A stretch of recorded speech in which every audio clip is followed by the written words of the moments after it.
Hey guys, and welcome back to another episode of Cooking with Callan. Today I've got a special one for you. It is bacon jam. Yes, you heard correctly. I'm talking bacon and jam.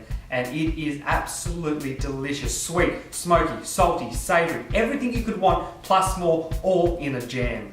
Make sure you stick around to watch the bacon jam, and you know what? This pairs absolutely beautifully with my bacon jam potato bake. So check that one out too.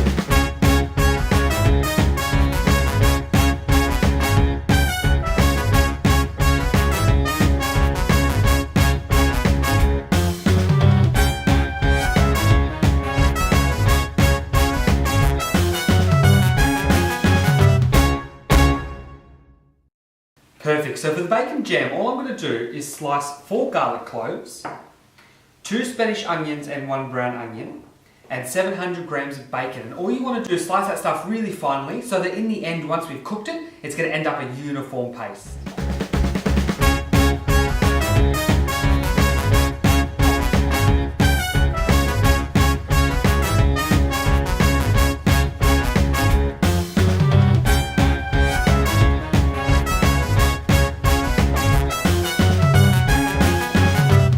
Perfect, so let's get frying the jam. So all we're going to do is add a couple of tablespoons of extra virgin olive oil into the pan.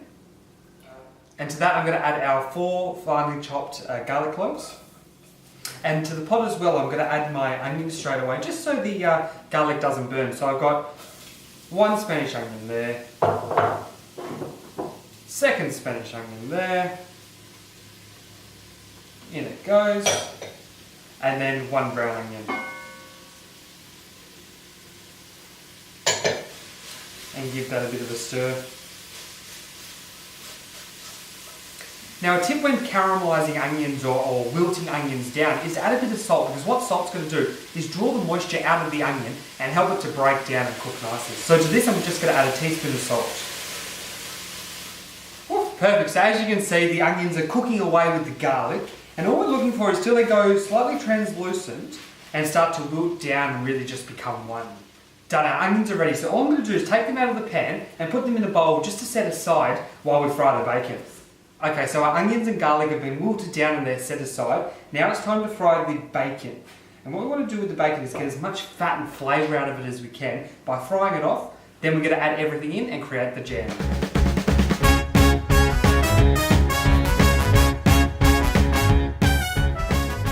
Yeah, and already you can smell that smoky, sweet deliciousness from the bacon. If you want your bacon jam to be that little bit more smoky, what I suggest you do is buy bacon that's already smoked. So instead of just buying your ordinary, mild smoked bacon, make sure you get one that's maple smoked maybe, or hickory wood smoked, or something that's, A, local, B, fresh, and C, smoked. Perfect, so our bacon is wilted down and it's started to go nice and crispy. To that, I'm just going to add back that onion and garlic mix. And this is where the magic really starts to begin. Just give that a bit of a mix. Perfect, so to the pan, all I'm going to add is 1 cup of brown sugar. I'm going to add 1/4 cup of apple cider vinegar. I'm going to add 1/2 cup of red wine vinegar. I'm going to add 1/4 cup of maple syrup. I'm also going to add 1/2 cup of water. And I'm going to add a teaspoon of chili powder. Now I've chosen to use a smoky chili powder just to add a little bit more smokiness to the bacon jam in the end.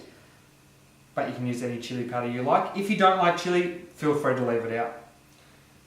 So there's about a teaspoon of chili powder there. And all I'm going to do is give this a really good mix. Now this really is where the magic starts to happen, because it all starts to bubble away. All the flavours meld in together. And we're going to end up with a really thick, glossy, juicy bacon jam. Perfect, so once your bacon jam has come to the simmer and you can start to see little bubbles popping up, that's when I'm going to add this little special ingredient. I'm going to add 1 cup of what I'm going to call coffee water. So basically it's 1 cup of boiling water to 2 teaspoons of instant coffee. And all I've done is dissolve that together, and I'm just going to put that into the pan now. By adding that coffee water, what we're going to do is add another depth of flavour, add another dimension. It's also going to make that meat a little bit meatier and just really rich. Perfect, so the coffee water's in, and now all I'm going to add is 2 sprigs of thyme. I'm just going to take the leaves off just by taking the stem and pulling off the leaf. So big stem like that. And I find that pulling downwards works a lot easier. So take that off there and pull them off and drop them in. You don't really want to put this stalky part in. All you want is these little outer leaves. So just pull that down, dropped it in, and probably put about 4 tine leaves in, I reckon. If you get a couple of small ones like this, feel free just to roughly break them up and put them in.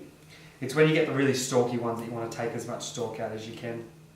Perfect, so all we have to do now is let this bacon jam simmer for between 45 minutes and an hour until it all comes together and creates a really thick bacon jam.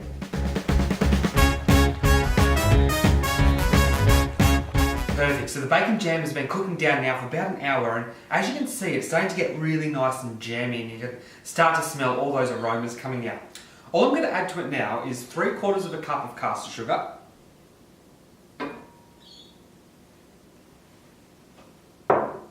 and 1/2 cup of water. And all I'm going to do is give that a really good mix around and just let it reduce now for about another 45 minutes. In the end, that will give you a really, really nice, creamy, jammy consistency. Perfect, so the bacon jam's been simmering down now for about 45 minutes, and as you can see, it's gone all sweet and sticky and jam-like. Got a little bit glassy, and oh my gosh, that looks absolutely delicious. Do you want to know the best news? This is ready to eat.